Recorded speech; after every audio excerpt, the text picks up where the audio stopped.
વર્ષના સૌથી વિશ્વાસપાત્ર છાપું ફૂલછાપના તેઓ તંત્રી તો છે જ, સાથે ચિત્રલેખા, દિવ્ય ભાસ્કર, આજકલ, ગુજરાત સમાચાર જેવા માતબાર મીડિયા હાઉસમાં તેઓ રિપોર્ટરની ભૂમિકા ભજવી રહ્યા છે. અને ફૂલછાપના તંત્રી તરીકે તેઓ અનેક વિષયો જેવા રાજકારણ, સામાજિક, સાંસ્કૃતિક, કુદરતી આફતો અને પારિવારિક ઉપર અનેક વિષયો ઉપર તેમનું ધારદાર લેખનના હિસાબે ખૂબ ઉત્કૃષ્ટ કાર્ય થયું છે. તો Jwalanbhai, over to you. Welcome Jain youth forum સાથે. અને આપણે એમને ઘણીવાર સાંભળ્યા છે, ભાષા ઉપર પણ એમનો બહુ સરસ મજાનો કાબુ છે. તો વેલકમ જૈનભાઈ, આ જૈન યુથ હાર્દિક સ્વાગત છે.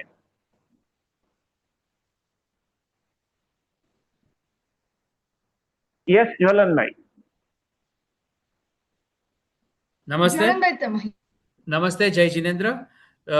આપ સૌને વિજ્ઞાનના માધ્યમથી જોડાયેલા આપ સૌ, ખાસ તો આજના આપણા વક્તા શ્રી શાંતનુજી અને જૈન યુથ ફોરમની આખી ટીમ અને આપ સૌને ફૂલછાપ વતી અને જન્મભૂમિ ટ્રસ્ટ વતી ખૂબ ખૂબ નમસ્કાર અને આપ સૌનો અહીંયા આ પ્લેટફોર્મ પર આવકાર.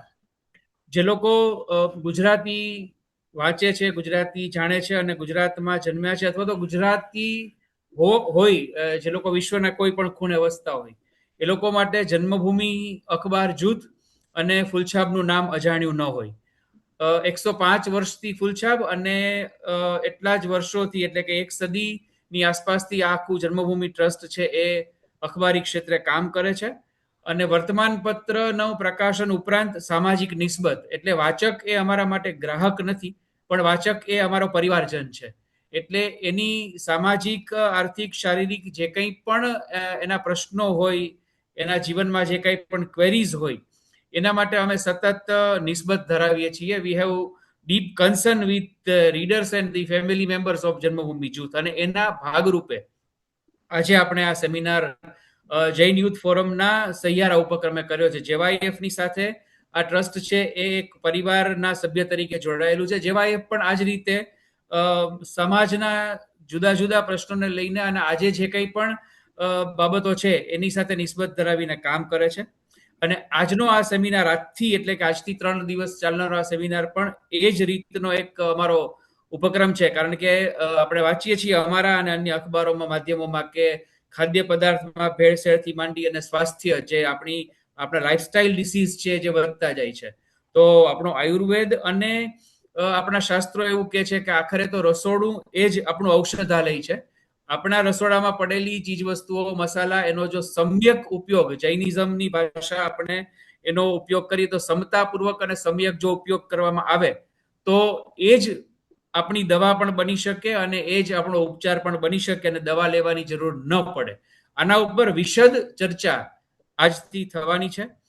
અને જે લોકો રસોડા સાથે નિસ્બત ધરાવે છે, એવા શતરૂપા, એવા શક્તિ સ્વરૂપા જે લોકો છે, બહેનો, એ ઉપરાંત આપણે જે લોકો ડાઇનિંગ ટેબલ પર બેસીને માત્ર જમીએ છીએ, સૌના માટે બહુ જ ઉપયોગી સેમિનાર છે. અને એમાં આપણે ત્યાં ઉપયોગમાં લેવાતા મસાલા, આપણે ત્યાં ઉપયોગમાં લેવાતી બધી જ ખાદ્ય અને પેય વસ્તુઓ અને એને કઈ રીતે એને મેનેજ કરવી, એના વિશેની આખી જાણકારી આપણને મિશ્રાજી આપવાના છે. તો આપણે વધારે સમય ન લેતા આપણે આખી આ વાતમાં હવે પછીના 3 દિવસ રહીએ અને બસ સ્વસ્થ રહીએ અને જીવન તરફ આપણે ગતિ કરીએ.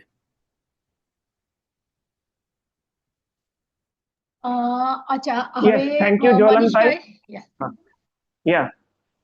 Thank you Jwalanbhai. જ્વલનભાઈએ ખૂબ સરસ વાત કરી કે જે આપણા કહીએ કે આપણા સ્વાસ્થ્યની પૂરેપૂરી ચાવી જે યુગમાં જો આપણે થોડીક સાવધાની રાખીએ અને ઘરના રસોડાનો ઉપયોગ જો વ્યવસ્થિત કરીએ તો આપણું પૂરું પરિવાર સ્વસ્થ રહી શકે. યસ, હિનાબેન બોલો. મનીષભાઈ, આપણા ચીફ ગેસ્ટ આવી ગયા છે, તો આપણે પહેલા એમનું ઇન્ટ્રોડક્શન અને એમની સ્પીચ લઈ લઈએ. Okay, yeah, please.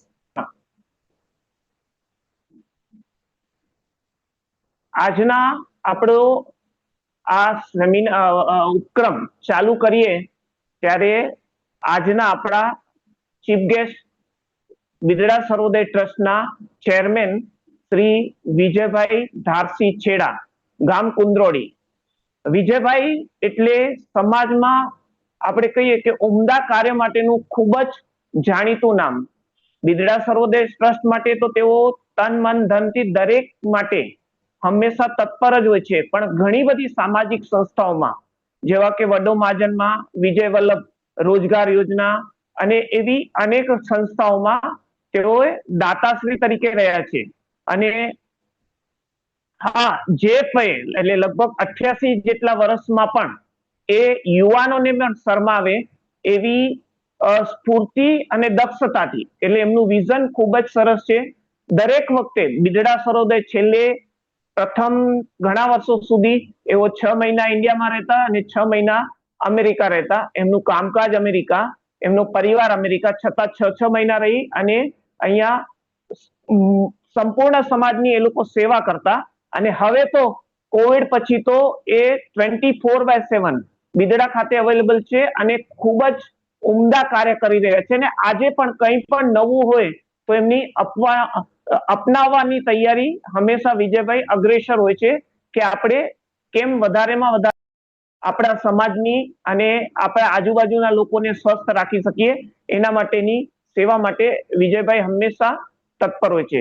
So welcome Vijaybhai. જન્મભૂમિ અને શ્રી જૈન યુથ ફોરમ તરફથી આપનું હાર્દિક સ્વાગત છે.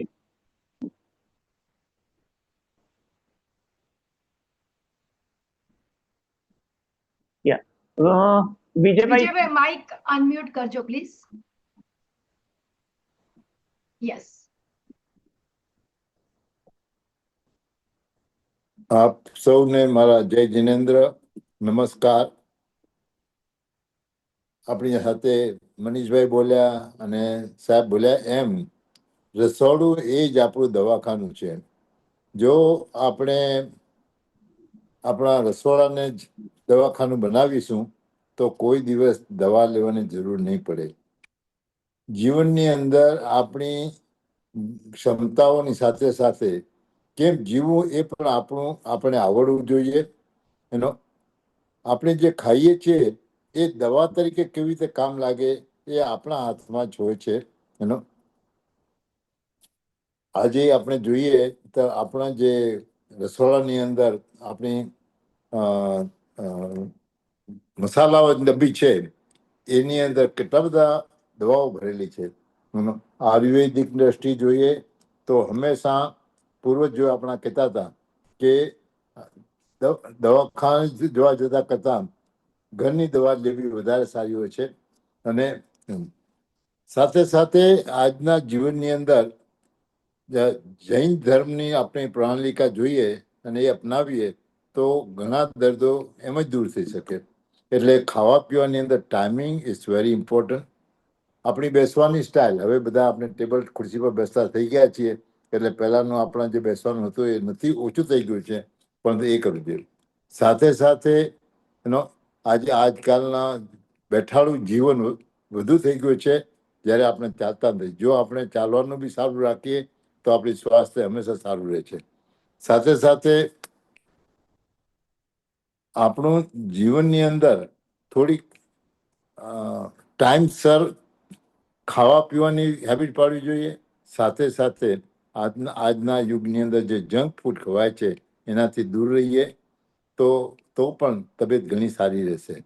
તો આ જીવનની અંદર મારા કરતા તો ઘણા બધા એક્સપર્ટ છે. અમારા શાંતનુ સર આપણે ખૂબ એમાં સરસ રીતે સમજાવશે અને આપણે એનું સાંભળી અને જીવનમાં ઉતારીએ.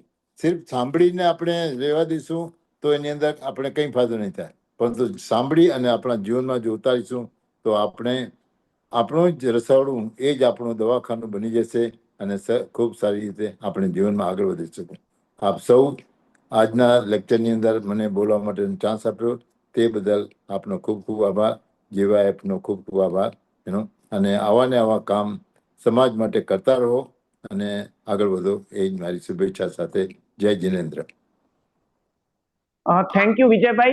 વિજયભાઈ જેમ વાત કરી કે સમય અને સાચવવો જોઈએ, અને ખરેખર મેં અનુભવ્યું છે 88-89 વર્ષની વયે વિજયભાઈ અમે ઘણી બધી મીટિંગોમાં મોડા સુધી હોઈએ, પણ ત્યારે એ પોતાનો ડબ્બો સાથે લાવ્યા હોય અને પોતાના ટાઈમ ઉપર વાપરી લે. સો ખરેખર આ ગુરુ ચાવી છે, સમયને પણ સાચવવો જોઈએ અને આપણે શું ખાઈએ એનું બહુ ઇમ્પોર્ટન્ટ છે. તો યસ, હિનાબેન. યસ ચલનભાઈ, આપણે ડોક્ટર શાંતનુનું ઇન્ટ્રોડક્શન આપો અને આપણે સ્ટાર્ટ કરીએ પછી. રાઈટ. ડોક્ટર શાંતનુજીનું આ જૈન યુથ ફોરમ અને જન્મભૂમિના સેમિનારમાં સ્વાગત છે. અને આપ સૌને જણાવતા મને આનંદ થાય કે જે આપણને આજથી માર્ગદર્શિત કરવાના છે એ શાંતનુ મિશ્રાજી નેચરોપેથી અને યોગિક સાયન્સના સ્નાતક છે અને 18 વર્ષથી એટલે કે 1.5 દાયકાથી વધુ સમયથી તેમને આ ક્ષેત્રનો બહોળો અનુભવ છે. 7 વર્ષથી તેઓ તારામતી વેલનેસ એન્ડ યોગા ઇન્સ્ટિટ્યૂટમાં સર્વાંગી આરોગ્ય અને કુદરતી ઉપચાર ક્ષેત્રે સેવારત છે. યોગ, નેચરોપેથી, વેલનેસ થેરેપી, જીવનશૈલી સુધારણા, ફંક્શનલ મેડિસિન્સમાં વિશેષ કુશળતા ધરાવતા ડોક્ટર મિશ્રા પરંપરાગત કુદરતી ઉપચાર અને આધુનિક વેલનેસ પદ્ધતિઓના સંકલન દ્વારા પ્રતિરોધક આરોગ્ય સંભાળ અને સર્વાંગી શારીરિક, માનસિક અને ભાવનાત્મક સુખાકારી માટે સતત માર્ગદર્શન આપતા રહે છે. તો હવે જન્મભૂમિ અને જૈન યુથ ફોરમ આ બંને આપની અને ડોક્ટર મિશ્રાની વચ્ચેથી હટી જાય અને સીધા જ જે લોકો આમાં જોડાયા છે એ લોકો અને મિશ્રાજી આ બંને વચ્ચેનો સંવાદ, અને અમે એને સાક્ષી ભાવે સાંભળીશું. Welcome Mishraji.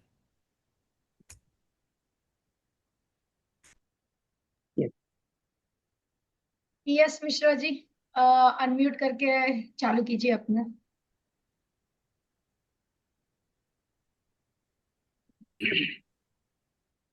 Hello. Yes. Am I audible? मेरी आवाज साफ साफ आ रही है? यस. हाँ जी. नमस्कार.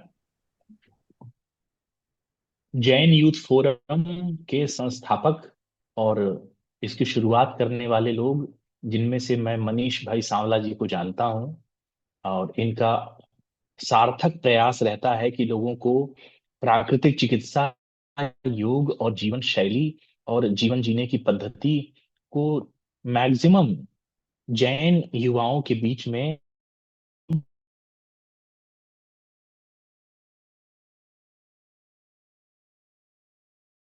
कैसे डेवलप किया जाए, शरीर को कैसे स्वस्थ रखा जाए, मन और शरीर दोनों स्वस्थ रहे, इसके लिए मनीष भाई सांवला और जैन यूथ फोरम का मैं हार्दिक अभिनंदन करता हूं. अभी कुछ समय पहले ही हमारे केंद्र पर जैन यूथ फोरम के करीब करीब 50+ अनुयायी, उनके साथ के लोग आए थे और 1 हफ्ते का प्रोग्राम में उन्होंने यहाँ पर रह करके जीवन जीने की पद्धति को सीखा. और ऐसा ये हमारे संस्था के साथ हमेशा साल भर में कई बार ऐसा प्रयोजन बनाते हैं कि ज्यादा से ज्यादा लोगों को इस अहिंसक, सबसे पहली बात है, इस अहिंसक जीवन जीने की पद्धति में ये जोड़ देते हैं. नेचुरोपैथी का पहला नियम यही है कि अहिंसा की तरफ चलो. हाँ, डू नो हार्म. किसी जीव का बिना कोई नुकसान किए लोगों का प्राकृतिक तरीके से इलाज किया जा सके और उनको जीने का तरीका बता सके, ये नेचुरोपैथी का बेसिक कॉन्सेप्ट है. और मेरे ख्याल से ये जैनिज्म के साथ बहुत जुड़ा हुआ है.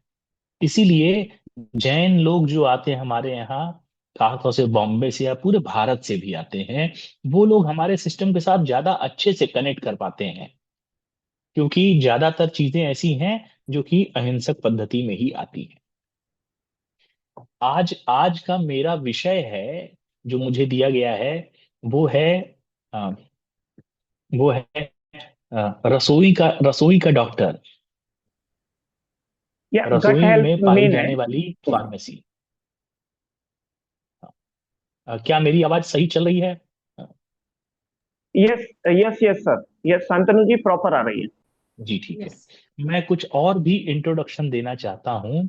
मैं doctor Shantanu Mishra, Ratanveer nature cure, Taramati wellness and yoga institute, V trans rejuvenation and healing centre, Prabhav holistic and health institute, Kalyan ji Mao ji Patel Arogya Dham, बीदड़ा Sarvodaya trust की तरफ से जैन यूथ फोरम में हमारे पास इकट्ठा हुए हमारे सभी जैन यूथ फोरम के साथियों को मेरा यानी कि डॉक्टर शांतनु मिश्रा का हार्दिक अभिनंदन। मेरा मेरा इस फोरम पर आना सौभाग्य की बात है, और मैं बताना चाहता हूं कि हमारे यहाँ प्राकृतिक चिकित्सा, योग, आयुर्वेद, पंचकर्मा, इन सब की थेरापीज तो हमारे यहाँ अलग अलग डिफरेंट डिजीजेस के लिए की ही जाती हैं, जो कि बीदड़ा सर्वोदय ट्रस्ट का हिस्सा है। ये तो किया ही जाता है। इसके साथ साथ अभी हम लोगों ने प्रभाव होलिस्टिक नाम का एक इंस्टीट्यूट स्टार्ट किया है, जिसमें 3 प्रकार के कोर्सेज शुरू किए गए हैं, जिनको कर लेने से, जिनमें से कोई एक भी कर लेने से, हाँ, घर में प्राकृतिक चिकित्सा का प्रवेश हो जाएगा। पुरुष भी कर सकते हैं, महिलाएं भी कर सकती हैं, और मुझे लगता है कि महिलाओं के लिए ज्यादा फायदेमंद होगा। क्यों? क्योंकि अगर महिला को पता लग गया कि घर में क्या खाना बनाना है और किस तरीके का बनाना है, तो पूरा का पूरा परिवार किसी भी परिस्थिति में स्वस्थ रह सकता है। तो हमारे यहाँ होने वाले कोर्सेस में से एक कोर्स का नाम है diploma in nutrition and dietetics. Nutrition यानी, न्यूट्रिशन मतलब आमतौर पर प्रोटीन, कार्बोहाइड्रेट, इन सभी चीजों को कितना खाना चाहिए, कैसे बनाना चाहिए, इनकी रेसिपीज क्या हैं, इनका 1 वर्ष का कोर्स हमारे यहाँ होता है। इसके अलावा एक कोर्स है योग से संबंधित, क्योंकि लोगों का योग की तरफ रुझान हो रहा है, तो एक कोर्स है योग से संबंधित, उसका नाम है diploma in yoga wellness applications. Yoga का शरीर के स्वस्थ रखने में क्या भूमिका हो सकती है, ये 1 वर्ष का कोर्स है। और तीसरा एक कोर्स है नेचुरोपैथी थेरापिस्ट नाम का। इन तीनों कोर्सेज में से कोई भी कोर्स के बारे में जानकारी ज्यादा लेनी हो तो आप हमारे केंद्र पर संपर्क भी कर सकते हैं। और अगर आपको लगता है कि आपके आस पड़ोस में या आपके घर में किसी को इनमें से कोई कोर्स करना चाहिए, जिससे क्या है, कई बार लोग, हाँ, ग्रेजुएट होकर के तैयारी कर रहे होते हैं कि हम क्या करें आगे, और उनको अपना नया भविष्य तलाश करना है, वो नेचुरोपैथी योग की तरफ आकर्षित है, आयुर्वेद की तरफ आकर्षित है, लेकिन उसके लिए समझ में नहीं आ रहा है कि क्या किया जाए ऑथेंटिक हो। तो ऐसे में बीदड़ा सर्वोदय ट्रस्ट की एक बहुत बढ़िया पहल हुई, और वो ये हुई कि कच्छ विश्वविद्यालय के साथ में इस कोर्स को, इन तीनों कोर्सेज को शुरू किया गया। आमतौर पर कोई भी पढ़ाई का कोर्स हो और विश्वविद्यालय विश्वविद्यालय ना हो, आमतौर पर भी कोई भी कोर्स हो विश्वविद्यालय ना हो, तो उसका कोई महत्व नहीं है। ऐसे में हमारे यहाँ होने वाले इन कोर्सेज में विश्वविद्यालय से प्राप्त डिग्री जो है वो आपको सदैव हेल्प करेगी। अच्छा, ये तो हुआ हमारे यहाँ का, हमारे केंद्र का इंट्रोडक्शन, और हमारे केंद्र में होने वाली गतिविधियों के बारे में थोड़ी सी जानकारी। अब हम फिर से शुरू करते हैं अपना आज का टॉपिक। और अ, यहाँ इस फोरम में आए हुए हमारे सभी गणमान्य लोग, जिनमें हमारे ही बीदड़ा सर्वोदय ट्रस्ट के चेयरमैन श्री विजय भाई छेड़ा जी मौजूद हैं, उनको हार्दिक अभिनंदन करता हूँ। शुरू करने के पहले मनीष भाई सांवला जी को, हाँ, अभी ज्वलंत ज्वलंत साहब यहाँ पर जिन्होंने मेरा इंट्रोडक्शन दिया था, उनको भी अभिनंदन देता हूँ। और जो हार्दिक हार्दिक भाई हैं, जिन्होंने, जो जैन यूथ फोरम की शुरुआत करने वाले हैं, उनका भी मैं अभिनंदन करता हूँ।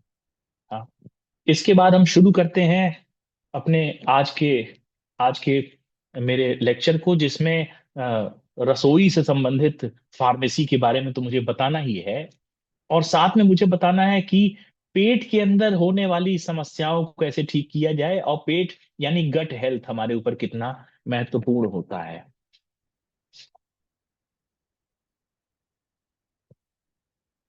हाँ, am I audible? Yes. Yes, yes, yes. Okay okay okay. यहाँ पर एक टॉपिक में आपके सामने स्क्रीन पर शेयर होकर के आया हुआ है, न्यूट्रिशन एंड गट हेल्थ। हाँ, लेकिन पहले पहले मैं आपको शुरू करता हूँ गट हेल्थ।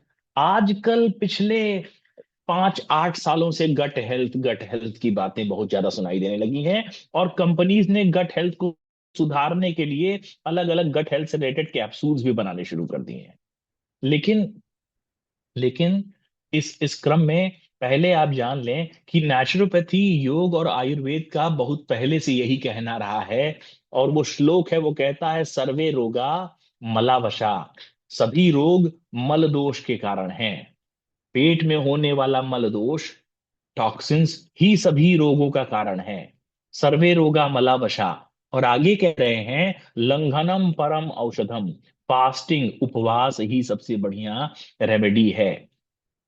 अब यहाँ पर इस चीज को समझने में आप समझें कि मल दोष का निवारण किया जाए, टॉक्सिन्स का निवारण किया जाए, खास तौर से पेट के अंदर के टॉक्सिन्स का अगर निवारण कर दिया जाएगा, तो ये हर एक प्रकार के डिजीज को ठीक कर सकता है। जैसे कि जो लाइफस्टाइल ओरिएंटेड डिजीजेस हैं, पेट के अंदर पाए जाने वाले बैक्टीरियाज को साफ करना, पेट के अंदर के मल दोष को साफ करना, ये हर हर प्रॉब्लम का हल हो सकता है, जो शारीरिक भी हो सकती है, स्किन से संबंधित हो सकती है, ऑर्गन से संबंधित हो सकती है, ब्रेन से संबंधित हो सकती है, आईसाइट से संबंधित हो सकती है, ऑटो इम्यून कंडीशन से संबंधित हो सकती है। जितनी भी प्रॉब्लम्स अभी अभी हमें दिखाई दे रही हैं, उन सब के रूट कॉज में पेट के अंदर का गट डिसबायोसिस, पेट के खराब बैक्टीरियाज ही हुआ करते हैं। तो सर्वे रोगा मलावशा, सभी रोग शरीर में जो भी हो सकते हैं वो मल दोष के कारण है। और लंघनम परम औषधम, उपवास सबसे बढ़िया औषधि है। ठीक है। इस क्रम में हमें बहुत सी चीजें बतानी है, लेकिन यहाँ पर जो दिखाई दे रहा है, पीपीटी का हिस्सा अभी वहां पहुंचे नहीं हैं हम। अभी तो हम भूमिका ही बना रहे हैं। भूमिका क्या बना रहे हैं? मल दोष के विषय पर, शरीर के अंदर, पेट के अंदर इकट्ठा होने वाले टॉक्सिन्स के ऊपर। अच्छा, सर्वे रोगा मलावशा लंघनम परम औषधम, उपवास सबसे बढ़िया औषधि है। इस बात को जैनिज्म में खूब अच्छी तरह से कनेक्ट किया जा सकता है। मैं आपको बताना चाहता हूं कि कई बार ऐसा होता है, हमारे पास अभी कुछ समय पहले एक जैन महासती जी, पिछले 4-5 महीने पहले उनका प्रवेश हुआ था, और उनकी तबीयत काफी खराब थी, मतलब उनको कैंसर हो गया था। लेकिन उनके उनके गुरुजनों ने उनके शरीर को ठीक करने के लिए, या फिर उनकी व्यवस्था के लिए, उनसे कहा कि आप अनशन व्रत ले लो। अनशन व्रत के दौरान हम लोग उनसे मिलने जाते थे, और हमने पाया कि 8-10 दिन बीतने के बाद उनका शरीर में जो कैंसर का असर था वो समाप्त हो चुका था, करीब करीब समाप्त हो चुका था। इस बात से तो हमें ये शिक्षा मिली कि अनशन व्रत एक ऐसी चीज है जो आपको सभी रोगों से दूर कर सकती है, हर डिजीज को खत्म कर देगी। लेकिन चूंकि उन्होंने अनशन व्रत ले लिया था, और वो अब जीवन की तरफ वापस नहीं आ सकती थी, और उनका जीवन से मोह भी खत्म हो चुका था, इसलिए वो आगे बढ़ करके अपने क्या कहते हैं, महाप्रयाण की तरफ बढ़ गए। लेकिन अगर प्राकृतिक चिकित्सा में कोई व्यक्ति आता है और प्रॉपरली सही गाइडेंस में उपवास का चिकित्सा करे, हाँ, भोजन रोक करके ईश्वर प्राणिधान करते हुए उपवास की चिकित्सा करे, तो ऑस्टियो आर्थराइटिस से लेकर के बाइपोलर डिजीज तक, हाँ, हार्ट कंडीशन से लेकर के इरिटेबल बाउल सिंड्रोम तक, कुछ भी ठीक किया जा सकता है। हमारे रसोई घर में पाए जाने वाली बहुत सारी चीजें हैं जो हमें हमें हेल्प करती हैं, लेकिन समाज में इस तरीके से भ्रम फैलाया गया है, जो फैल गया है, जो बहुत आसान सी बात नहीं है, वो है गट डिसबायोसिस, या शरीर पर होने वाले जितने भी बैक्टीरियाज हैं उनको हटाने का क्रम जारी रहता है। फॉर एग्जाम्पल, गट डिसबायोसिस की शुरुआत होने का नियम कहाँ से आता है, कहाँ से शुरू होता है? हाँ, गट डिसबायोसिस का सबसे पहला असर ये होता है, मान लीजिए कोई बच्चा है, हाँ, बच्चा हो या बड़ा हो, हम ही हैं, हमारा गट डिसबायोसिस कहाँ से आता है?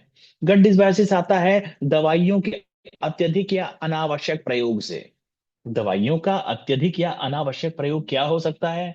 मैं बीमार पड़ गया, मैं बीमार पड़ा और मैं एमबीबीएस डॉक्टर के पास गया अपना इलाज कराने के लिए। फॉर एग्जाम्पल कि मुझे खांसी आ रही थी, और मैं इलाज कराने गया, मुझे एंटीबायोटिक का इलाज दिया गया। एंटीबायोटिक क्या होता है?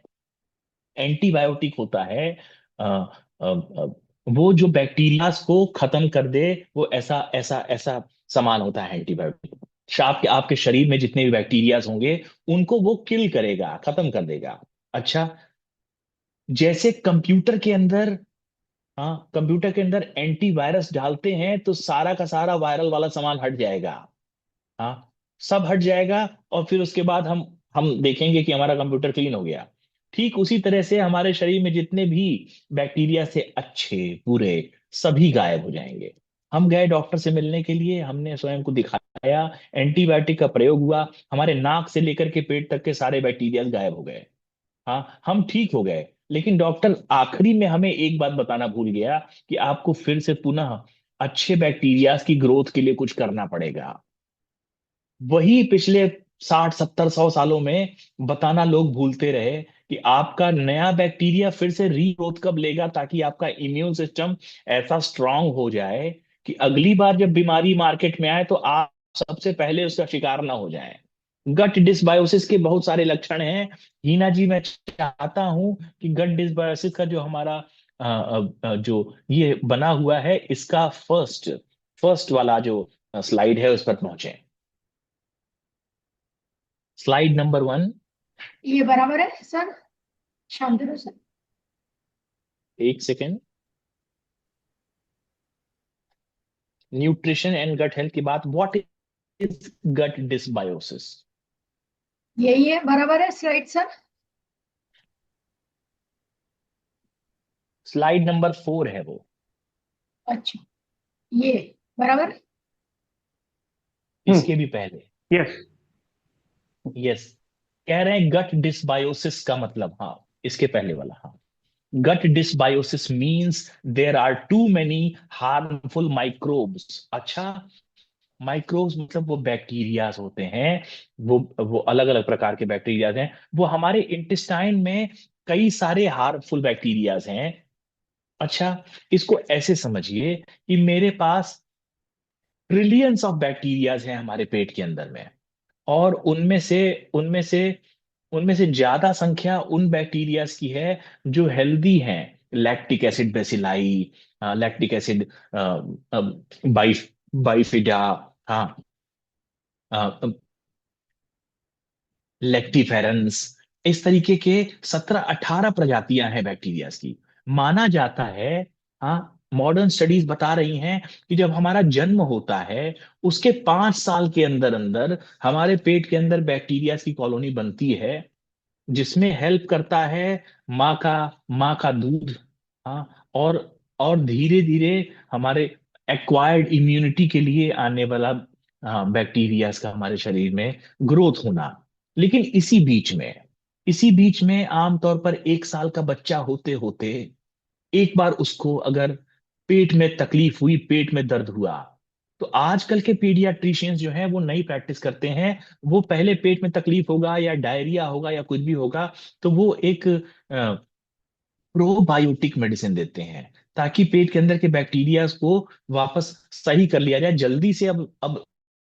अब आजकल के पीडियाट्रिशियन या डॉक्टर जल्दी से एंटीबायोटिक का प्रयोग नहीं करते, जब तक कि ये ना लगे कि अब बच्चे की जान बचाना मुश्किल होगा या ज्यादा मुश्किल हो जाएगी, तब तक वो प्रोबायोटिक, इंटेरोजर्मिना जैसी चीजों का, हाँ, गट जर्मिना जैसी चीजों का प्रयोग करते हैं, और कहते हैं कि दही का प्रयोग करो खाने में, और इन सबसे वो कंट्रोल कराने की कोशिश करते हैं।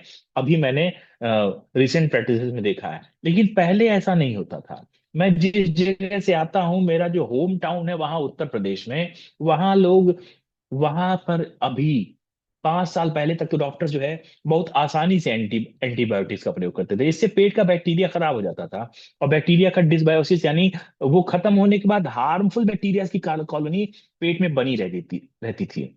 अब समझिए, पेट के अंदर जो बैक्टीरियाज का ट्रिलियंस ऑफ बैक्टीरियाज का कॉलोनी है, वो हमारे पूरे शरीर को गवर्न करता है। लेटेस्ट रिसर्च कह रहे हैं, हाँ, लेटेस्ट रिसर्च कह रहे हैं कि हमारा जो ब्रेन है वो हमें नहीं गवर्न करता। हमारा जो गट इंटेस्टाइन है, स्मॉल इंटेस्टाइन और लार्ज इंटेस्टाइन, वो हमें गवर्न करता है। और इसमें इसमें एक और चीज सामने आती है, वो है न सिर्फ सही खाना पीना, एक स्थिति है जिसका नाम है गट डिसबायोसिस, और जिसमें होता है लो स्टमक एसिड, जिसको आयुर्वेद की भाषा में मंद अग्नि कहते हैं। हमारे हमारे लीवर का काम है एसिड को सेक्रीट करना, निकालना स्मॉल इंटेस्टाइन में, ताकि खाना डाइजेस्ट हो सके। लेकिन अगर अब लीवर अपना काम ठीक से न कर पाए, उससे निकलने वाले जो पेप्सिन और तमाम तमाम एंजाइम हैं वो वीक निकलेंगे, तो हमारे पेट के अंदर जो खाना गया है, प्रोटीन, फैट, कार्बोहाइड्रेट, उसका डाइजेशन ठीक से नहीं हो पाएगा, और वो कहीं ना कहीं हमारे स्मॉल इंटेस्टाइन के पहले भाग में रखा हुआ और पुराना पड़ते पड़ते उसमें सड़न का शिकार होगा। ये जो सड़न है, ये जो रॉटेननेस है, इससे आगे चल करके 15 दिन, महीना भर, 6 महीना, हाँ, ऐसे धीरे धीरे बढ़ते हुए एक फैक्टर सामने आता है, उसका नाम है small intestinal bacterial overgrowth.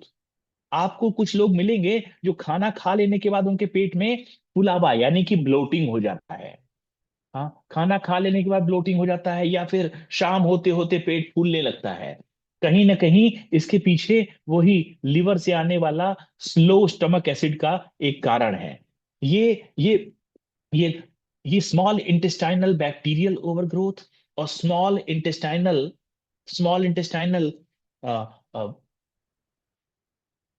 Fungal overgrowth, small intestinal fungal overgrowth, ये बहुत सारे डिजीज लेके आता है, जिनका कारण हम छोटा छोटा खोजते रहते हैं, लेकिन तब तक वो ठीक नहीं होता जब तक कि इसको न सही कर दिया जाए पूरी तरह से। अच्छा, आयुर्वेद में आयुर्वेद में एक प्रक्रिया सामने आई हुई है, जिसका नाम है आयुर्वेदिक पंचकर्म थेरेपी। आयुर्वेदिक पंचकर्म थेरेपी का क्या मतलब होता है? आयुर्वेदिक पंचकर्म थेरेपी का मतलब होता है कि not not not any short cut, सीधा सीधा पूरा का पूरा लॉन्ग कट। हम बीमार पड़े, आयुर्वेदाचार्य के पास गए, उसने कुछ गोलियां, कुछ चूर्ण, कुछ फंकी दिया, और उसको खा करके हम कुछ दिनों के लिए ठीक हो गए। ये शॉर्टकट है। लॉन्ग कट काम ये है कि पूरे के पूरे पेट के अंदर के आम दोष को, जो जो म्यूकस मेम्ब्रेन है, उसको पूरा साफ करके निकाला जाए। उसके लिए उनके पास एक पद्धति है जिसका नाम है विरेचन। हाँ, शुरू में कुछ दिन घी पान करना होता है, फिर कुछ औषधियां आकर के पेट की सफाई होती है। अच्छा, इसी का एक सब्स्टिट्यूट, इसी का जो नेचुरोपैथी का तरीका है, वो है लघु संख प्रक्षालन। लघु संख प्रक्षालन एक ऐसा टेक्निक है जिसकी तैयारी हम अपने सेंटर में लोगों को करवाते हैं, और 3-4 दिन बाद उसको करवा देते हैं। क्या करना होता है? दो से हाँ, 2 लीटर पानी, उसमें थोड़ा नमक डाल करके सुबह सुबह खाली पेट, हाँ, 2 ग्लास पानी पीने के बाद एक्सरसाइजेस करना होता है। कुछ एक्सरसाइज योगा मास्टर ही करवाते हैं। वो एक्सरसाइज करते करते, हाँ, 2-2 ग्लास करके पानी पीते पीते 6 से 8 ग्लास पानी जब खत्म होता है, तो लूज मोशंस होना शुरू होते हैं। लूज मोशन मतलब स्मॉल इंटेस्टाइन से लेकर के लार्ज इंटेस्टाइन तक सारी का सारा एरिया क्लीन हो जाएगा। जो वाटर पिया था वही वाटरी स्टूल होगा, और पेट पूरी तरह से खाली हो जाएगा। ये वो समय है जब हमें तैयार कर देना चाहिए वो रास्ता, जिससे जिससे कि पुराने सारे खराब बैक्टीरिया, सारे माइक्रोब्स निकल गए, अब अच्छे वाले माइक्रोब्स की कॉलोनी जल्दी से तैयार हो जाए। तो लघु संप्रक्षालन कंप्लीट कर लेने के बाद हम लोग फिर पथ्य आहार करवाते हैं लोगों को अपने केंद्र में। क्या होता है उसमें? साल्ट कितना डालना है? बहुत बढ़िया सवाल। हाँ, ये सवाल रीवा छेड़ा जी ने पूछा है कि सॉल्ट कितना डालना है। ये मैं आपको यहाँ पर बता तो देता हूं, लेकिन याद रखिए, लघु संघ प्रक्षालन किसी योग्य योग चिकित्सक के अंडर में ही किया जाना चाहिए। हाँ, ये बदलता रहता है सॉल्ट का कॉन्सेंट्रेशन। 1 लीटर पानी में ठीक उतना ही सॉल्ट डालना होता है जितना कि जब हम कभी डॉक्टर के यहाँ ड्रिप चढ़वाने जाते हैं ना, ड्रिप चढ़ता है, डीएनएस, किसी किसी जरूरत पड़ने पर आप बाटला चढ़ाते हैं ना, उस पर लिखा होता है सॉल्ट कितना है, उस पर लिखा होता है 0.9 W/W, मतलब 1 लीटर पानी में 9 ग्राम, ज्यादा नहीं। लेकिन किसी को, हाँ, किसी को अगर इन केस समस्या है ब्लड प्रेशर की, तो सॉल्ट की कमी से इसको कम करके भी कराया जा सकता है। ये एक लंबा प्रोसेस है और इसको अचानक से अपने घर पर नहीं कर लेना चाहिए। इसके लिए बॉडी को रेडी होना चाहिए, पेट पर मिट्टी की पट्टी और तमाम ट्रीटमेंट्स के साथ, मसाजेस के में जब शरीर एकदम तैयार होता है तब उसको कराते हैं। और सभी को नहीं करा देते। गट डिसबायोसिस के बाहर निकलने के बहुत सारे तरीके भी होते हैं। आवाज मेरी साफ साफ आ रही है? Yes, it is clear. हाँ, ठीक है, ठीक है। गट डिसबायोसिस जो नहीं है, कह रहा है कि gut dysbiosis means there are too many harmful bacterias, not enough bacteria, good bacterias. अच्छा, ये बताया जा रहा है नई स्टडीज में कि करीब करीब 80 प्रकार के हमारे पेट में बैक्टीरियाज पाए जाते थे आज से 50 साल पहले। लेकिन एंटीबायोटिक्स और लाइफस्टाइल के बदलाव से ऐसा कुछ हुआ है कि अभी धीरे धीरे करके, स्लोली करते हुए स्थिति ऐसी आ रही है कि करीब करीब 50 से 55 प्रकार के पुराने बैक्टीरिया पूरे दुनिया में लोगों के पेट से लुप्त हो चुके हैं। पूरे दुनिया से लुप्त हो चुके हैं, गायब हो चुके हैं। उन्हीं को वापस लाने की कोशिश करनी है। नेक्स्ट स्लाइड पर जाएंगे।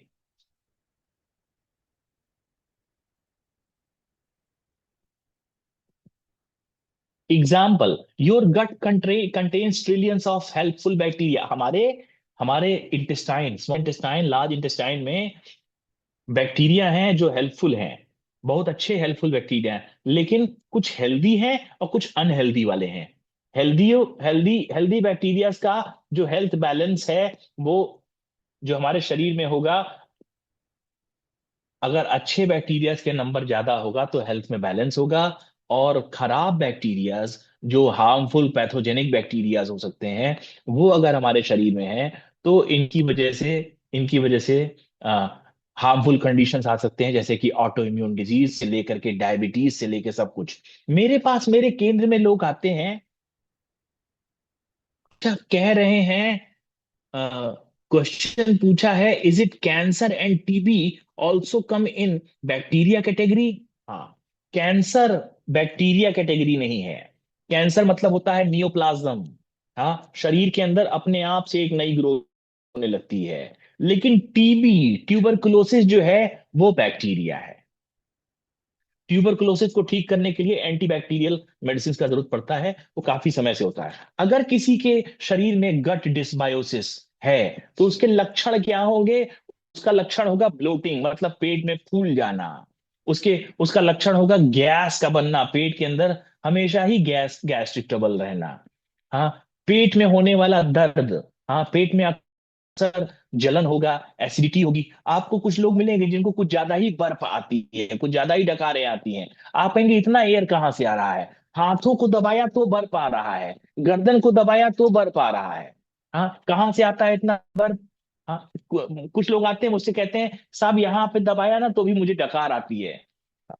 फिर मैं उनको समझाता हूं कि हम आपने कभी किसी डॉक्टर को इंजेक्शन लगाते हुए देखा है? जब इंजेक्शन लगाया जाता है तो उसमें जो सबसे ऊपर सुई के ऊपर जितना भी एयर बबल होता है सब निकाल दिया जाता है। एयर बबल अगर आपके शरीर में चला जाएगा तो मृत्यु का कारण हो सकता है। तो एयर आपके आपके हाथों में एयर नहीं होता। एयर का एरिया केवल पेट के अंदर है। यहां दबाने पर अगर हमें डकार आ रही है तो वो लक्षण है कि हमारे पेट के बैक्टीरिया ने हमारे ब्रेन को कंफ्यूज करके रखा है, और वही दिखाई देगा गैस्ट्रो इसोफेजियल रिफ्लक्स डिसऑर्डर और बर्पिंग के रूप में। तो याद रखिए क्या क्या चीजें हो सकती हैं। ब्लोटिंग होगा, गैस होगा, एब्डोमिनल डिस्कम्फर्ट होगा, और इम्यून सिस्टम वीक होगा।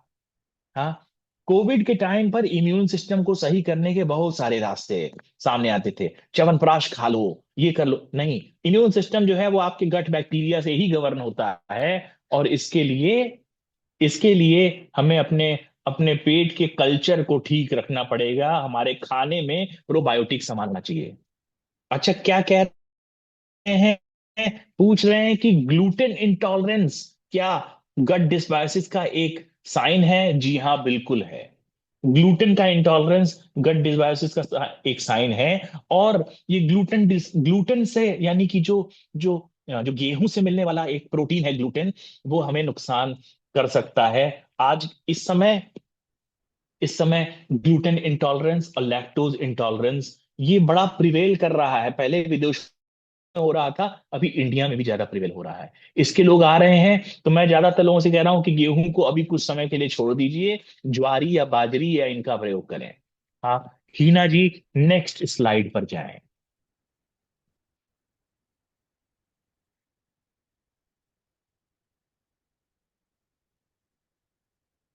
हाँ, फिर से वही बात है, gut bacteria are trillions of helpful and harmless microbes. अच्छा, हार्मलेस माइक्रोब को एक बात समझ लीजिए।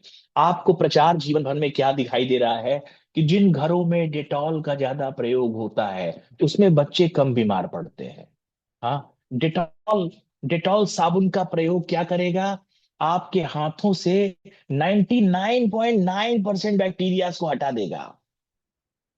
नरेटिव तो ऐसा ही है, ठीक है। 99.9% बैक्टीरिया अगर हट जाएंगे तो जो 0.1% बचा रहेगा यार, डेटॉल के बावजूद, डेटॉल से हाथ धोने के बावजूद, वो क्या करेगा? यहां समझने वाली बात यह है कि हमने आसानी से, हाँ, आसानी से बैक्टीरियाज को तो हटा दिया, लेकिन जो आसानी से हट गए बेचारे, वो सब हार्मलेस वाले थे। और जो 0.1% बचा रह गया था वो हार्मफुल वाला था। हाँ, वो हार्मफुल बैक्टीरिया हमारा कुछ न बिगाड़ पाए, इसके लिए हमारा इम्यून सिस्टम स्ट्रांग होना चाहिए। और ये आता है पूरे के पूरे शरीर के, हाँ, लाइफस्टाइल को सही करने से। एसिडिटी का क्या सॉल्यूशन है? आरती सैया जी पूछ रही हैं। एसिडिटी का सॉल्यूशन ये है कि आप खान पान में अल्कलाइन सामान ज्यादा खाएं, नॉट द एसिडिक वन। अच्छा, अगर हम पूछे किसी से कि some home ready remedy for bloating and improvement of gut health, अभी उस पर आएंगे अभी। हाँ, एसिडिटी का सॉल्यूशन बता देते हैं। एसिडिटी का सॉल्यूशन इतना आसान नहीं है।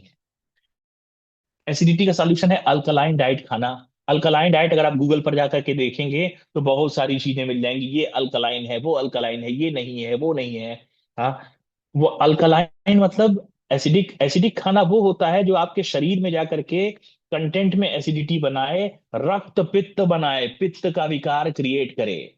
वात पित्त कफ में से पित्त का विकार क्रिएट करे, वो एसिडिक सामान होता है। और अल्कलाइन जो उसको न्यूट्रलाइज करने में हेल्प करे। हमारे खाने में नया रिसर्च बता रहा है, नोबेल पुरस्कारधारी लोगों का, कि कैंसर तक को आपको अपने आप को बचाना है, इन इन डिजीजेस से जिन पर आपका कंट्रोल नहीं है, तो आपका खाना ज्यादा अल्कलाइन होना चाहिए। क्या होता है अल्कलाइन? आंसर है, जितने भी फ्रूट्स हैं, जितने भी फल हैं आपकी सामने, जितने भी फ्रूट्स हैं जिनको आप फ्रूट कहते हैं, वो सब के सब अल्कलाइन हैं। जितनी भी सब्जियां हैं जिनको आप सब्जियां कहते हैं, वो भी अल्कलाइन है। और जितने भी हाँ, जितने भी फ्रूट जूसेस हैं, वेजिटेबल जूसेस हैं, fruits, vegetables, fruit juices, vegetable juices, fruit का, वेजिटेबल का बनाया हुआ सूप और बॉइल्ड वेजिटेबल, ये सब अल्कलाइन है। इसके अलावा जितनी भी चीजें हैं वो कोई कोई इसके अलावा कोई भी चीज अल्कलाइन नहीं है। ठीक है, अल्कलाइन वाटर चलेगा क्या? अल्कलाइन वाटर बनाने का एक टेक्निक है, वो हेल्प करता है। ठीक है, नेक्स्ट स्लाइड पर चलते हैं।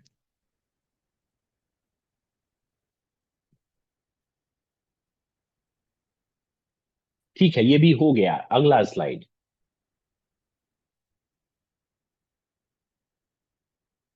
नेक्स्ट स्लाइड पर जाएंगे। हाँ, क्यों है गट हेल्थ इंपॉर्टेंट? हाँ, गट हेल्थ इंपॉर्टेंट क्यों है? गट हेल्थ अगर सही होगा तो हमारा खाने का डाइजेशन सही होगा, हाजमा ठीक होगा। हाँ, खाना जो हमने खाया वो एब्जॉर्ब होगा। हाँ, इम्यून सिस्टम स्ट्रांग होगा और प्रोटेक्शन होगा।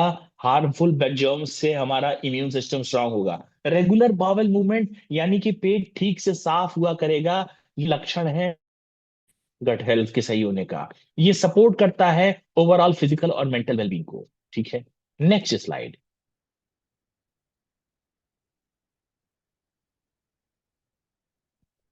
कॉजेज ऑफ गट डिसबायोसिस, पेट के अंदर के बैक्टीरिया को खराब करने के क्या क्या कारण हो सकते हैं? तो पुअर डाइट, हाँ, हाई प्रोसेस्ड फूड्स, पैकेट बन फूड, सबको ही पता हो गया है, अब तो ऐसा नहीं करना। Antibiotic use and some other medication, antibiotic का बार बार प्रयोग करना और कुछ मेडिकेशन का बार बार प्रयोग करना। अच्छा, एक और कारण है पेट के बैक्टीरिया के खराब होने का, वो है स्ट्रेस। सभी को स्ट्रेस है, तो अपने स्ट्रेस को कम्बैट करने के हेल्दी ऑप्शंस को खोजना चाहिए। हाँ, आगे बढ़ते हुए कह रहे हैं लैक ऑफ स्लीप, समय से न सोना। सभी को बताया गया है बचपन से ही कि early to bed and early to rise makes a man healthy wealthy and wise, लेकिन लोग अर्ली नहीं सो रहे हैं और अर्ली उठ भी नहीं रहे हैं। समय से सोना शुरू करें, 10, 11, साढ़े 11 तक सोने की कोशिश करें, ताकि आप सुबह उठ करके उगते हुए सूर्य का आप दर्शन कर पाएं। और ये एक इंपॉर्टेंट चीज है हमारे गट डिसबायोसिस को ठीक करने के लिए। Infection infection affecting the digestive system, बार बार पेट में आने वाला इन्फेक्शन एक कारण हो सकता है। स्मोकिंग, जो लोग धूम्रपान करते हैं वो भी एक कारण है। हाँ, बहुत बढ़िया बात कही है प्रमिला जी ने कि पहले क्वेश्चन बंद करो, बात ध्यान से सुन लो। हाँ, जरूरी नहीं कि हर चीज का क्वेश्चन अभी तुरंत पूछ लिया जाए, समझते जाइए। हाँ, लो फिजिकल एक्टिविटी, जो लोग बहुत समय तक बैठे रहते हैं, कम से कम वॉकिंग भी नहीं किया करते, प्राणायाम भी नहीं किया करते, उनका गट डिसबायोसिस होने की बड़ी संभावना है। और गट डिसबायोसिस होता है क्रॉनिक मेडिकल कंडीशन, जैसे कि किसी को डायबिटीज हो, किसी को ब्लड प्रेशर हो, किसी को कोलेस्ट्रॉल का कंट्रोल ना सही होता हो, ऐसी कोई क्रॉनिक मेडिकल कंडीशन है तो भी गट डिसबायोसिस होने के पूरे पूरे चांसेस होते हैं, जिसको सही करने के लिए प्राकृतिक चिकित्सा केंद्र में जाकर के पूरी की पूरी पेट के अंदर की सफाई हो जानी जरूरी है। तभी हमारे शरीर में कुछ भी अच्छा न्यूट्रिएंट एब्जॉर्ब होगा और स्वास्थ्य के लक्षण शरीर पर दिखाई देंगे। Next slide.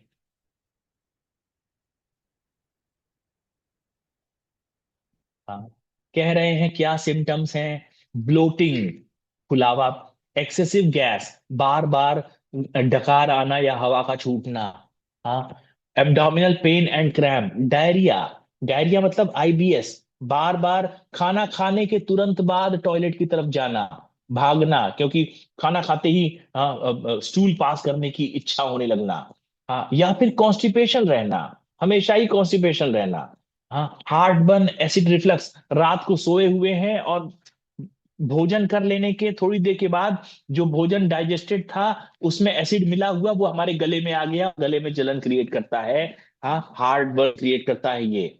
हाँ, feeling overly full after meals, खाना खाने के बाद कुछ ज्यादा ही पेट का फूल जाना, ऐसा लगना कि कुछ ज्यादा ही मैंने खा लिया, ये इसका साइन एंड सिम्टम है। ऐसा हो तो अपने शरीर को जरा सुने ध्यान से कि क्या कह रहा है, और एक सही डॉक्टर से संपर्क करें। आगे बढ़ें, नेक्स्ट स्लाइड। कुछ पॉसिबल साइन है फूड इंटॉलरेंस के, क्या खाना हमें एलर्जी क्रिएट कर रहा है? सबसे पहले देखिए, हाँ, बैड ब्रेथ, यानी श्वास में आने वाली दुर्गंध को। अच्छा, अनइंटेंशनल वेट चेंज, आपने अपने जीवन के चक्र में कोई बदलाव नहीं किया और वजन बढ़ने लगा, हाँ, या वजन घटने लगा।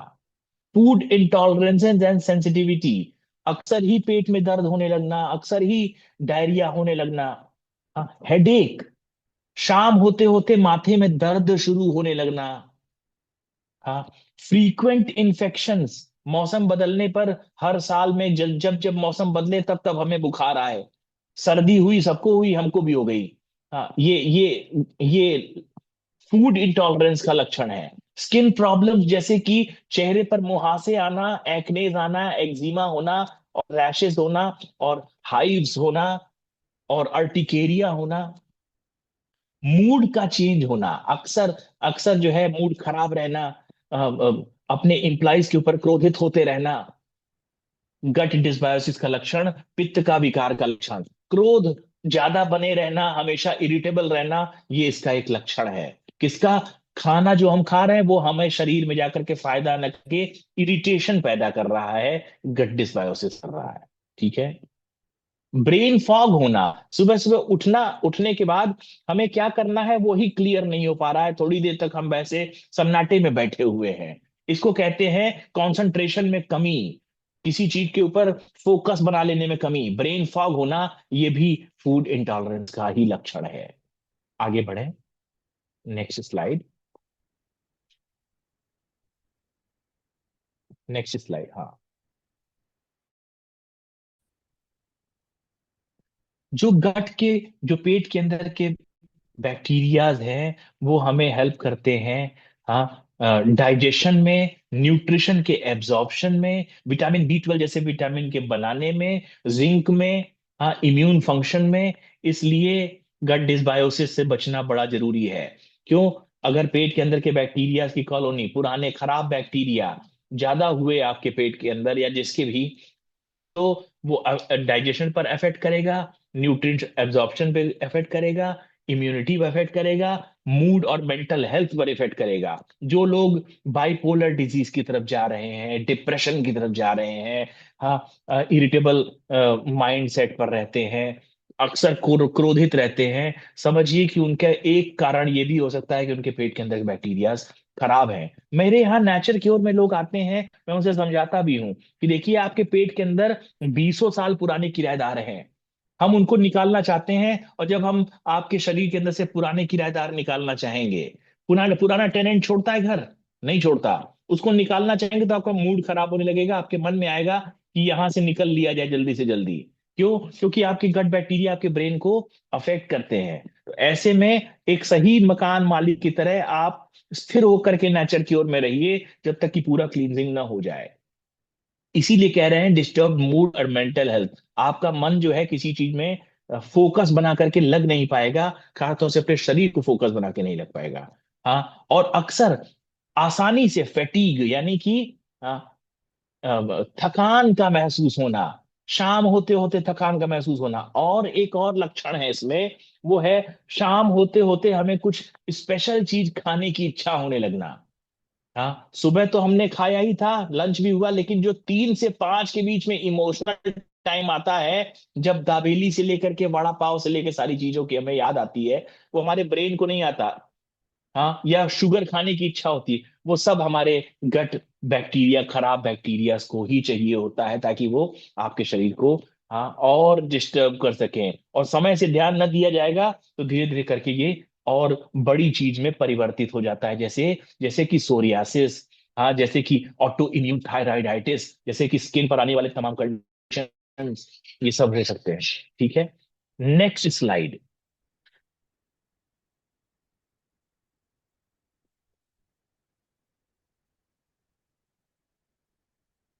हाँ, ये बात बता चुका। अगला स्लाइड, अगला स्लाइड, नेक्स्ट स्लाइड। गट और ब्रेन का एक्सिस ये समझ लीजिए, जो हमारा ब्रेन है वो पूरा का पूरा हमारे लार्ज इंटेस्टाइन और स्मॉल इंटेस्टाइन से गवर्न होता है, हमारा मूड इसी से गवर्न होता है, हमारे ब्रेन का काम अच्छे से इसी से होता है। अच्छा समझिए, ब्रेन मतलब शरीर का बॉस। हाँ, किसी भी ऑफिस में उसका बॉस मौजूद हो तो सभी लोग काम ठीक से करेंगे।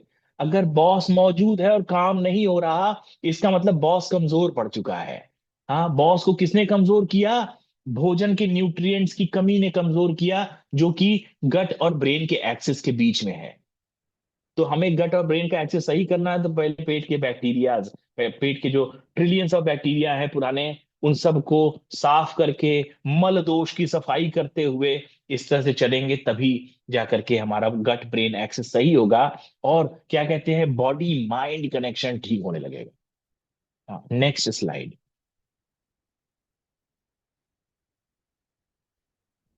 हाँ, नेक्स्ट स्लाइड, ये ज्यादा वैज्ञानिक चीज है, इसकी जरूरत है।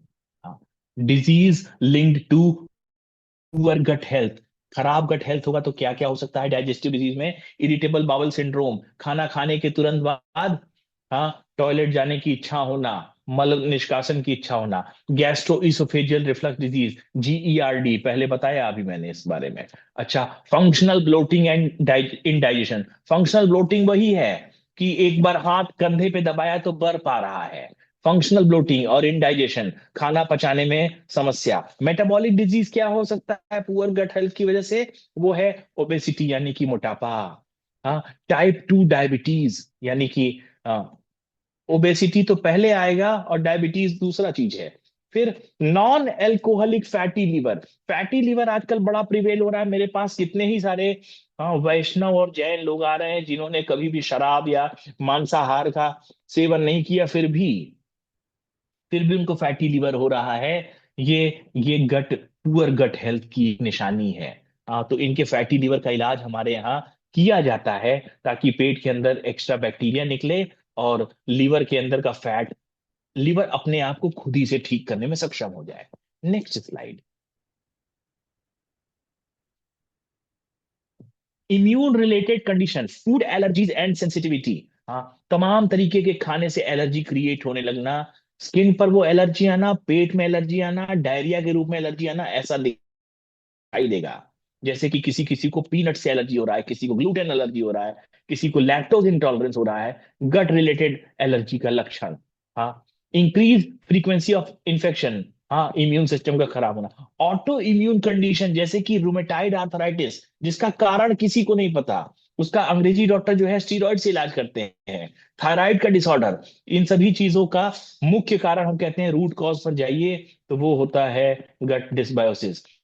मेंटल हेल्थ कंडीशन जैसे कि एंजाइटी यानी कि अवसाद, तनाव, और डिप्रेशन, और क्रॉनिक स्ट्रेस, लगातार तनाव बने रहना, brain fog and poor concentration, मन का जो है किसी जगह पर फोकस न बन पाना, जिस समय जहां फोकस बनाना था उसकी जगह पे कुछ और सोचने लगना। ये अच्छा, हियर एंड नाउ में न रहना, प्रेजेंट में नहीं रहना, ये सारे गट ब्रेन एक्सिस के खराब होने के लक्षण हैं। Next slide.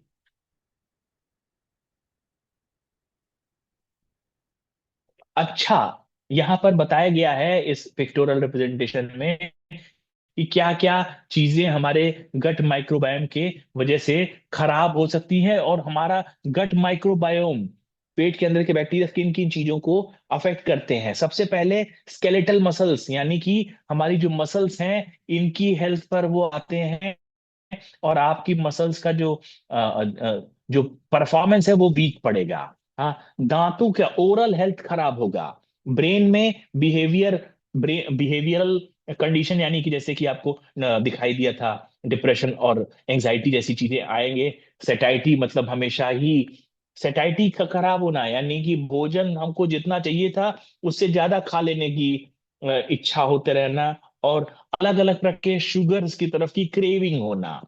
कार्डियोवास्कुलर कंडीशन जो कि किसी डिसलिपिडीमिया की तरफ से हो सकता है। एडिपोज टिश्यू यानी कि शरीर में फैट का बढ़ना। हाँ, फैटी लिवर का कंडीशन हेपेटिक स्टीटियोसिस कह रहे हैं, मतलब लिवर में ब्लड सप्लाई का कमजोर होना, जिसकी वजह से एक तरीके का हेपेटाइटिस जैसा बने रहना। मेटाबॉलिज्म खराब होना, ये सब गट डिसबायोसिस का लक्षण है। कहाँ से आ रहा है? हमारे खान पान की गलत आदतों की वजह से। आगे बढ़ रहे हैं, नेक्स्ट स्लाइड।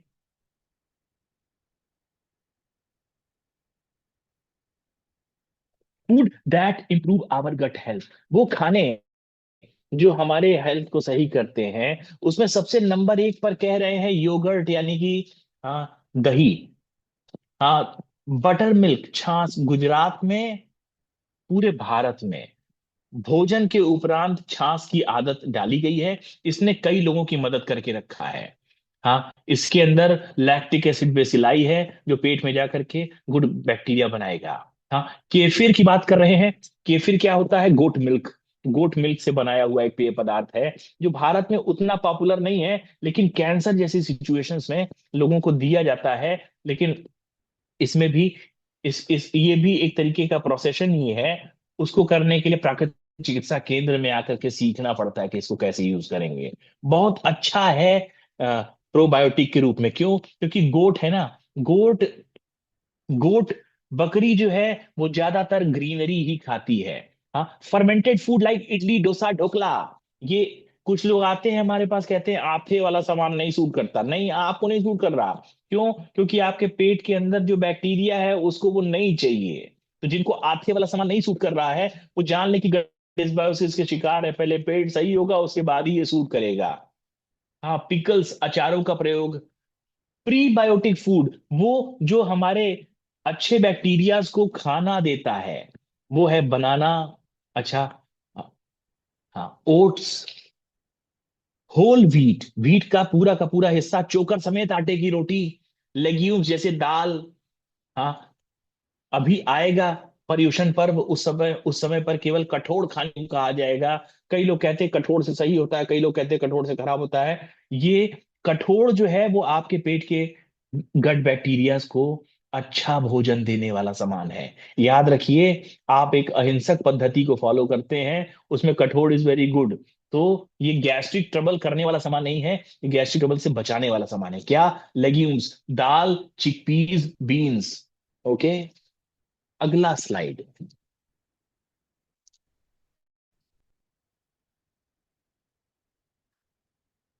हाँ, यहाँ पर पूरा फिर से बताया गया है क्या क्या चीजें हैं जो हमारी गट हेल्थ को सही रख सकती हैं। इनका पूरा का पूरा लिस्ट है। फर्मेंटेड फूड है, फाइबर रिच फूड्स हैं, बोन वो अ, हमारी हड्डियों को मजबूती देने वाले चीजें जैसे कि हल्दी है।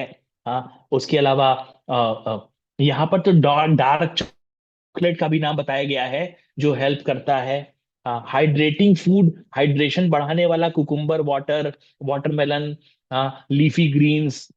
इसके अलावा प्रीबायोटिक फूड्स में, हाँ, लहसुन प्याज का भी नाम दिया गया है, लेकिन वही नहीं है, केला भी है और ओट्स भी है। हाँ, अवाकाडो है, ऑलिव ऑयल है। हाँ, हर्ब्स एंड स्पाइसेस में जिंजर है, पीपरमिंट है। तो हमारे सेंटर में जिंजर पीपरमिंट का यूज होता है, सोंठ का प्रयोग होता है। इसके अलावा दूधी और पुदीना का यूज होता है। उसके अलावा तज का चाय हमारे यहाँ यूज किया जाता है। इन सभी का प्रयोग हमारे गट हेल्थ को इनहेंस करता है। इनमें से कोई भी सामान हमारे शरीर में जाता रहेगा तो ठीक रखेगा। हाँ, अगला स्लाइड, नेक्स्ट स्लाइड।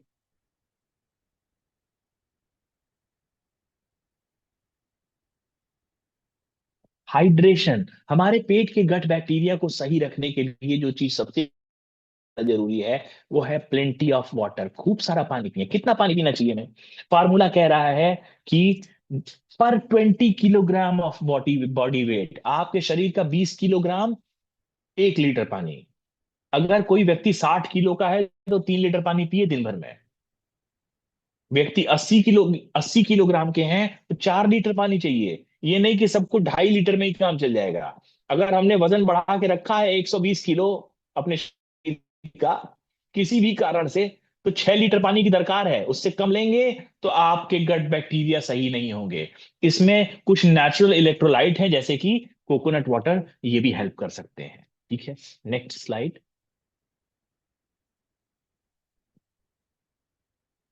हमारे पेट को हार्म करने वाली चीजों का लिस्ट है, ये तो हमें बिल्कुल पता हो जाना चाहिए। क्या क्या? हाँ, चिप्स हैं, बिस्किट्स हैं, इंस्टेंट नूडल्स हैं। हाँ, मनाली में जाइए, पहाड़ पर केवल नूडल्स ही खिलाया जा रहा है। इसीलिए मैं लोगों से कहता हूँ कि आपको हॉलीडे पर जाना हो, आप तारामती में आ जाइए या रतनवीर में आ जाइए, हेल्थ हॉलीडे होगा। हाँ, हॉलीडे के बाद आपका शरीर स्ट्रेस से बाहर निकलेगा। न कि ऐसा हॉलीडे पर चले जाएं जहां हॉलीडे पर गए और शरीर और स्ट्रेस में होकर के वापस आ गया। हाँ, हमें तो बड़ा अच्छा लग रहा था लेकिन अंदर की हालत खराब हो चुकी है। हाँ, ऐसे में और मेंटल फॉगिंग के साथ आगे बढ़ेंगे। इंस्टेंट नूडल्स, हाँ, पिज्जाज एंड बर्गर्स, हाँ, excess sugar in T and coffee, चाय और कॉफी में ज्यादा पड़ा हुआ चीनी, हाँ, शुगर से बना हुआ सामान, हाई शुगर फूड्स में से सबसे ज्यादा ज्यादा तो कोला एंड ये जितने भी प्रोसेस्ड ड्रिंकिंग सामान हैं, कैंडीज एंड स्वीट हैं। हैप्पी होके बच्चों को टॉफियां ना खिलाइए। हाँ, उससे उनका गट डिसबायोसिस बचपन से ही खराब हो जाता है और बड़े होके वो आपको कहेंगे कि अंकल जब टॉफी देते थे ना, आप एक्चुअली में जहर दे रहे थे उन्हें। हाँ, अगला अगला स्लाइड।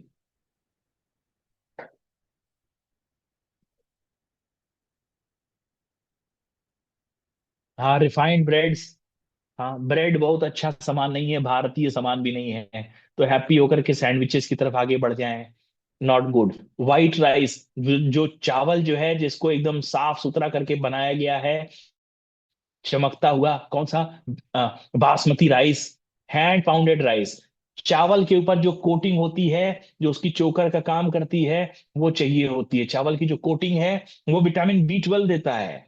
तो हमें इसका प्रयोग ऐसा कोशिश करना चाहिए कि अपने खाने के लिए थोड़ी सी मेहनत करें और थोड़ा गांव देहात की तरफ जा करके वहां से चावल, हाँ, बहुत चमकता हुआ पॉलिश्ड राइस ना लेकर के आए। हाँ, आर्टिफिशियल एडिटिव्स, जैसे कि आजकल आर्टिफिशियल स्वीटनर्स आ रहे हैं, फ्लेवर्ड ड्रिंकिंग वाटर है, मैदा के बेस के बेकरी प्रोडक्ट्स हैं। तो बेकरी प्रोडक्ट्स आजकल तो लोग ऐसा भी बना रहे हैं कि मैदा के अलावा भी बना सकते हैं। तो अपनी food habits, food cooking habits को बदलिए। हाँ, नेक्स्ट।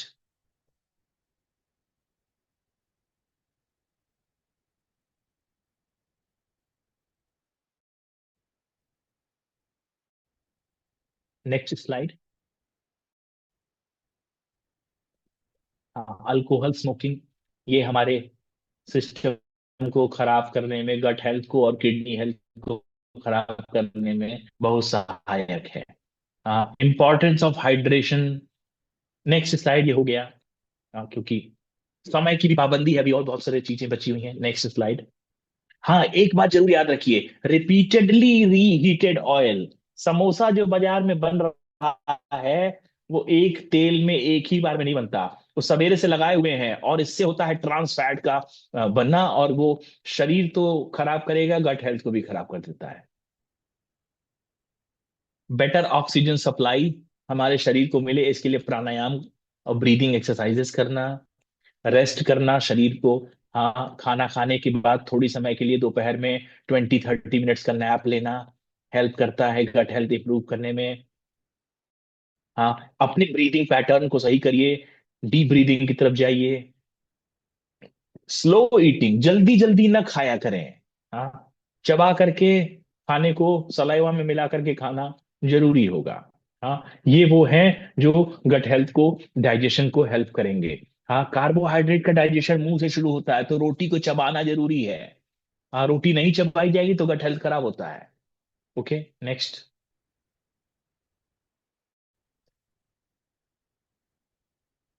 कुछ आसन हैं यहाँ पर, उनकी लिस्ट है, क्योंकि हम लोग योगा एंड नेचुरोपैथी में हैं, जिनका प्रयोग करने से गट हेल्थ सही हो सकता है। जिनके घुटने में तकलीफ है वो तो नहीं कर पाएंगे, लेकिन वज्रासन, पवन मुक्तासन, भुजंगासन, सेतु बंधासन, हाँ, इन सब की ट्रेनिंग हमारे केंद्र पर तो दी ही जाती है।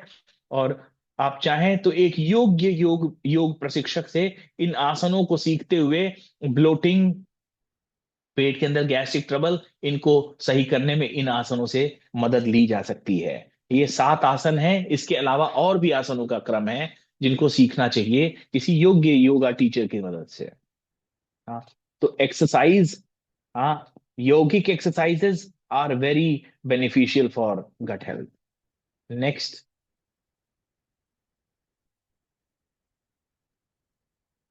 हाँ, तनाव हमारे गट हेल्थ को खराब करने में बहुत हेल्प करता है। तो बॉम्बे के जीवन में, अब दुनिया में, आप ये जान जाइए कि कोई भी आपको तनाव दे रहा हो, किसी भी प्रकार का तनाव दे रहा हो, तो कोशिश करिए कि उनसे दूर रहें, और अपने मन को स्थिर, फोकस, काम डाउन रखने में हेल्प करेगा। अदरवाइज तनाव, स्ट्रेस, स्ट्रेस बहुत बड़ा फैक्टर है गट हेल्थ को खराब करने का, और गट हेल्थ के बाद लीवर की हेल्थ को खराब करने का, और लीवर की हेल्थ के बाद हार्ट हेल्थ को खराब करने का। तो आजकल आप देख रहे हैं कुछ युवा लोग अचानक से हार्ट अटैक का शिकार हो जा रहे हैं। कहीं ना कहीं तनाव इज अ बिग फैक्टर। हाँ, लोगों को रिलैक्स करने की मौका मिलना चाहिए। और वर्क स्ट्रेस, हाँ, टारगेट स्ट्रेस, इनसे, इनको इनको प्रोफेशनल लाइफ में रहने दीजिए, और अपने प्रोफेशनल लाइफ को बैलेंस बनाइए। Professional, personal and family life, तीनों के बीच में बैलेंस बनाना बहुत जरूरी है, अन्यथा गट ब्रेन का कनेक्शन खराब होता है। Okay, next slide. हाँ, टिप्स दे रहे हैं। हाँ, for healthy gut, healthy gut के लिए आपके खाने में फ्रूट, जिंदा सामान होना चाहिए। एप्पल, पपैया, गुआवा, हाँ, पालक है, कैरेट है, बीटरूट है। कैरेट बीटरूट जैन लोगों में कई बार नहीं खाया जाता, लेकिन अगर खा सकते हैं तो बहुत अच्छा होगा। हाँ, होल ग्रेन्स, मिलेट्स का आजकल है, ज्वारी, बाजरा, रागी, राजगीरा, इनका प्रयोग हमारे खाने में होगा तो बहुत अच्छा फाइबर रिच भी होगा और हमारी गट हेल्थ को सही करेगा। दाल, बीन्स, चिकपीस हेल्पफुल है। हाँ, कुछ ऐसी चीजें हैं जो प्रोबायोटिक हैं, जैसे कि आपके खाने में दही हो, बटर मिल्क हो, और इडली डोसा ढोकला जैसा कोई सामान हो हमारे खाने में दिन भर में एक बार में कहीं से, तो हमारा रोज का गट बैक्टीरिया, हमारे बैक्टीरियाज को, अच्छे बैक्टीरियाज को अच्छा भोजन मिलेगा जो आपकी इम्यून सिस्टम को सही रखेंगे। Next slide. ठीक है, ये हो गया है। एक्सरसाइज रेगुलरली की बात भी हो गई है, और सपोर्ट प्रीबायोटिक्स भी हमने बता दिया है, जिसमें मिलेट्स की बात है। केला, banana rich in potassium and fibre की बात है। क्वेश्चन उठता है कि डायबिटीज है साहब, तो हम केला कैसे खाएंगे? हाँ, डायबिटीज वाले लोग, जिनको भी डायबिटीज है, वो हफ्ते में 3 दिन एक केला खा सकते हैं। क्यों? क्योंकि उसमें जितना शुगर होगा उससे कहीं ज्यादा उसमें पोटेशियम होगा और फाइबर होगा। पेट के लिए बहुत ही अच्छा है। और केला, केला इस तरह से, हाँ, 3-4 केले नहीं, 1 केला 3 टाइम्स अ वीक लिया जा सकता है डायबिटीज वालों के लिए। ये हमारे यहाँ किया हुआ प्रैक्टिकल अनुभव है। हाँ, ज्वारी का दलिया, ओट्स का दलिया, ओट्स का स्मूदी, हाई फाइबर सामान, ये हमारे काम आएगा। और एक्सरसाइज करिए, वॉकिंग, योगा, स्ट्रेचिंग, ब्रीदिंग, ये हमारे काम आएगा। और अच्छे से पानी पीना, ये हमारे काम आएगा। ठीक है, इसी से ओवरऑल हेल्थ ठीक होने वाली है। यही तो हम करवाते हैं नेचर क्योर में। हाँ, नेक्स्ट स्लाइड।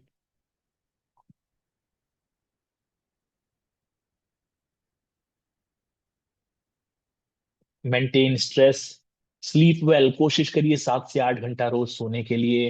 हार्मफुल चीजों से बचें और अननेसेसरी दवाइयों से भी बचें।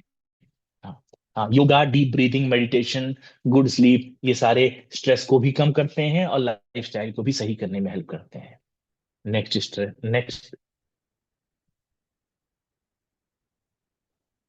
और यहीं पर आकर के समाप्त हो जाता है हमारा पीपीटी का एक्सप्लेनेशन।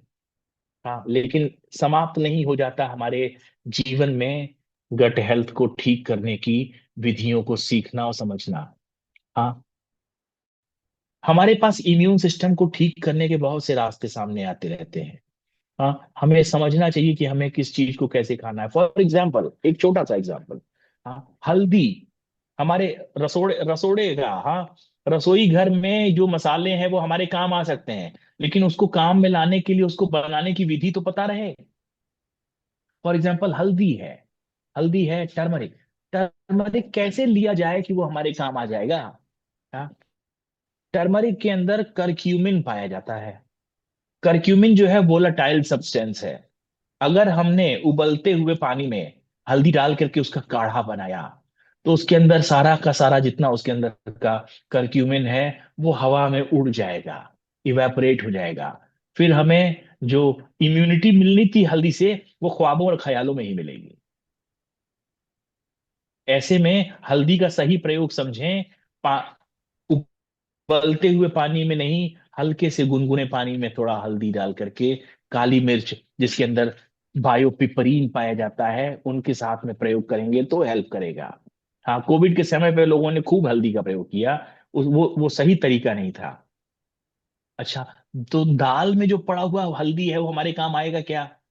दाल में पड़ा हुआ हल्दी फिर भी बेचारा हमारे थोड़ी मदद कर रहा है, but it is not a very right thing to have like that. तो हम क्या कहते हैं, मसाले में जीरा है, हाँ, सिनामन यानी कि तज, दालचीनी है, इन सभी का प्रयोग हमारे खाने में हो। और खाना बनाते समय, फॉर एग्जाम्पल सब्जी ही है, मुगलई तरीके से सब्जियां बनाना बंद करें। मुगलई तरीका क्या है? हाँ, ऑयल लिया, उसमें तेज पत्ता से लेकर के तमाम मसाले डाल करके पहले उनको भून करके उनको हमने जला दिया, भून करके जला दिया, और वो ब्राउन हो गया, गोल्डन कलर का हो गया, तब सब्जी डाला हमने। इससे इससे इससे होने वाला जो नुकसान है, हाँ, हमें हमें जो रसोई घर में हमारा वैद्य रखा था वो हमारे काम नहीं आ पाएगा। इन सब के अलग अलग तरीके हैं। इनको सीखने के लिए प्राकृतिक चिकित्सा केंद्र में आना चाहिए, और उससे हेल्प मिलता है कि हमें खाना कैसे बनाना है, बॉइल्ड सब्जी कैसे बनाना है, और मसालों का प्रयोग कैसे करना है। हाँ, इस बात के साथ ही मैं आज का अपना सेशन रोकता हूं। किसी को कुछ सवाल क्वेश्चन पूछने हो तो बताएं। क्वेश्चन तो बहुत सारे थे, लेकिन रिलेटेड क्वेश्चन ही पूछें।